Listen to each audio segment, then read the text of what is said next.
morning. It's great to be here. I want to make this presentation from two perspectives. One as the CEO of RPS, and the second as a practicing cornea specialist. So in the first portion, I'll give you a little overview of what's happening. I feel like as a company, we finally hit the inflection point where things are really starting to happen. We're having critical mass, we're really growing, and it's super exciting. And on the other side, as a practicing cornea specialist, I want to highlight the utility of InflammaDry, our flagship ophthalmic product. So with that, let me focus on RPS. Commercially, we're a diagnostic company, and we're laser focused on point-of-care diagnostics, specifically on infectious and inflammatory diseases. That said, we have two platforms. The current platform is an immuno-based platform using antibodies, but we've come up with a very novel idea for a molecular test. Imagine a PCR replacement where you didn't need enzymes or heat, and you could provide a multiplexed answer in about a minute or two in a self-disposable system. It's really pretty remarkable. At the same time, we have access to several therapeutic assets. While we're not developing them ourselves, we are interested in partnering perhaps with somebody in the audience today. And with that, I want to talk about the market that we serve. So we feel really unique as a diagnostic company. I think the future is all about diagnostics. In order to provide a cost-effective way to manage patients and link therapies to conditions, you have to know what you're actually treating. And ultimately, we play in two areas. We target eye care professionals, and we also target urgent care, retail health, and directly to governments, especially foreign. We have two commercially available products that both happen to be Ocular. First, we have Adeno Plus, which targets adenoviral conjunctivitis. That's the most common cause of pink eye, and it really gives us a way to identify patients that should be isolated, kept out of work, school, or daycare for some period of time. And then we have InflammaDry, which looks for an elevation in MMP9, a proteolytic enzyme that is known to be very associated with inflammation, and that becomes really important in how we manage patients.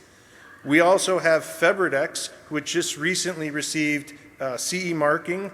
It is up for Health Canada approval, and ultimately we are starting, or actually this week, started our FDA pivotal trials. This particular test is unique. It's not an ocular test. With a finger stick of blood, we can identify a patient presenting with acute respiratory symptoms and a fever and determine whether that's a clinically significant infection, and if so, whether it's a virus or a bacteria. Anyone who's watching the news knows that Obama and the current administration is really focusing on antibiotic resistance as its critical platform for the future. If we're going to have antibiotics, we have to use them appropriately, both in ophthalmic use as well as systemic. And we see FebriDx as being integral to that process. We have a pipeline that's rich in several products that are in clinical trials. And when you look at the markets we serve, they're enormous. And to date, we don't have any direct competition for any of our tests. So let's talk about the theme. We believe in diagnostic-directed therapy. So if you isolate a pathogen, then you should direct your therapy against that pathogen. And we believe that's what Adeno Plus allows you to do. It allows the management of the contagious pink eye patient. We look at immune response-directed therapy, where we use biomarkers that are related to the immune system, and we take advantage of that process for InflammaDry and how to manage dry eye patients, as well as in FebriDx on how to take care of patients presenting with acute respiratory infections. This is my favorite slide, because I think this is what it's all about. It's about trying to get to a new standard of care. Ultimately, I believe that every doctor wants to be there, but often feels like they can't. Either they're technology limited, or perhaps it's fear, medical, legal, concern for the patient. And we believe we provide that bridge, those tests that can get the physician comfortable enough to make tough choices. The tough choice is actually not to give an antibiotic, not to prescribe something, but to withhold it, do some watchful waiting, and see if you can obtain some additional evidence. So we look at our tests as providing that aid to the clinical exam to better facilitate patient care. And when you think from an infectious standpoint, we can bring antibiotic stewardship to the outpatient setting. All of our tests use a common platform, so they're simple. Their elegance really lies in their simplicity. There is no processing or extraction steps. You take a sample, you apply it directly to a test strip, you add a buffer solution, and then in 10 minutes you get a result. A blue line is indicative of a valid test. Any other colored line helps determine if what we are looking for is actually present. I want to turn the focus to InflammaDry, because I think this product has the ability to transform ophthalmology.